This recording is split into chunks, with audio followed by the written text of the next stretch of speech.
Tibuok Pilipinas, naalami sa 50 plus na municipalities ang nakadawa. Wala avenue for corruption. Wala ako'y conflict of interest, nakabindicate sa ako.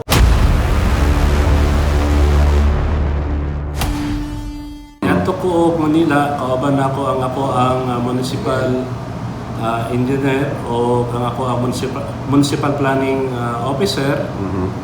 Tungod kay nagdawat kami o award, kini ginatawag na to o Top Overall Performer Award gikan sa DILG sa Subaybayani Award. Tungod kay kami ang usa sa mga finalists diri sa Region 11 ang Municipality of Asuncion. O kini ipirmahan jud mismo sa ato ang DILG Secretary nga si Attorney Benjamin Abalos Jr.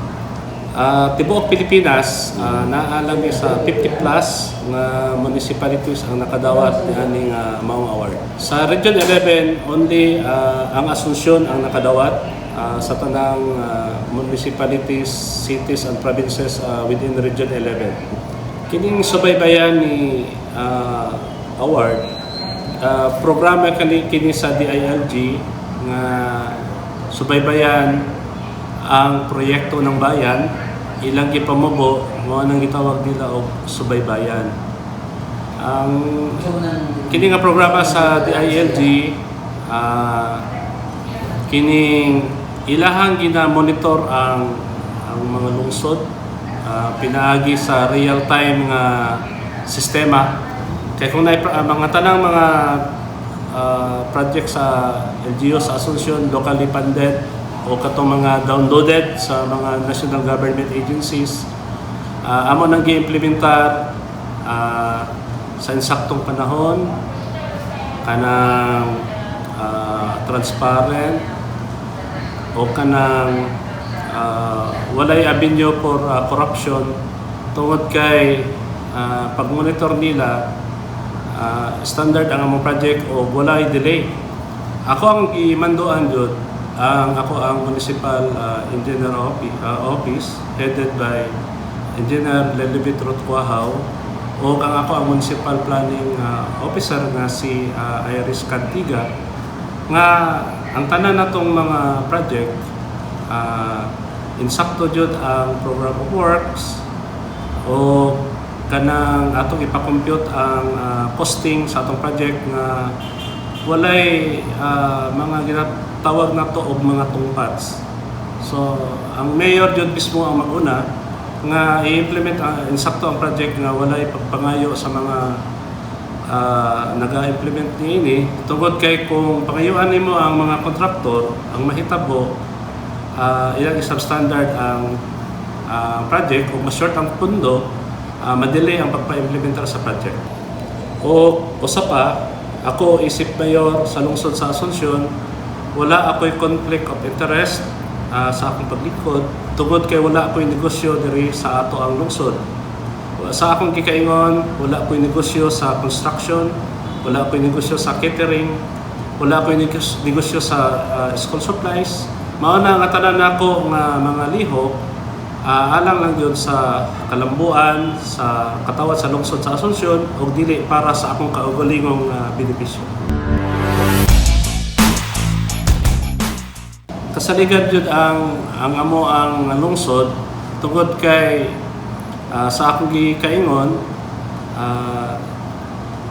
na humana mo ang project sa tukmang panahon, wala may pundo nga unliquidated. Tapos transparent o standard ang amo ang pag-implementar sa mga projects o walay avenue for corruption tungod kay nakita kini sa sistema sa subaybayani sa DILG.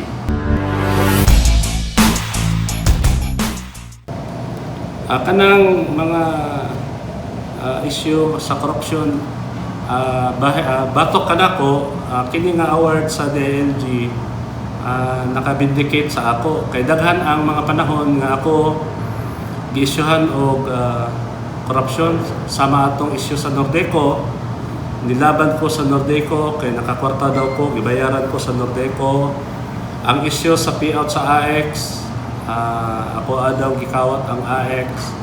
So kana siya tanan ako nang di-deny nga dili tinuod o karon ang DILG usa sa nag-award diri sa Asuncion sa Tibuok Region 11 o sa Tibuok Pilipinas nga ang Asuncion mao usa sa finalist o overall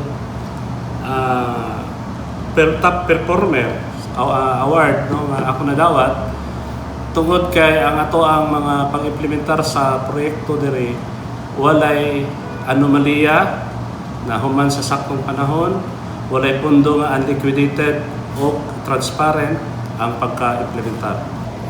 Ang ako masulti sa ato ang mga kritiko, God bless, wala po ikasulti. Ang ako alang, I am just doing my job as municipal mayor of Asuncion nga ang mga tao nagsalig sa ako nga ang ilahang ang kwarta sa mga taxpayer atong gigamit sa insakto nga pamaagi.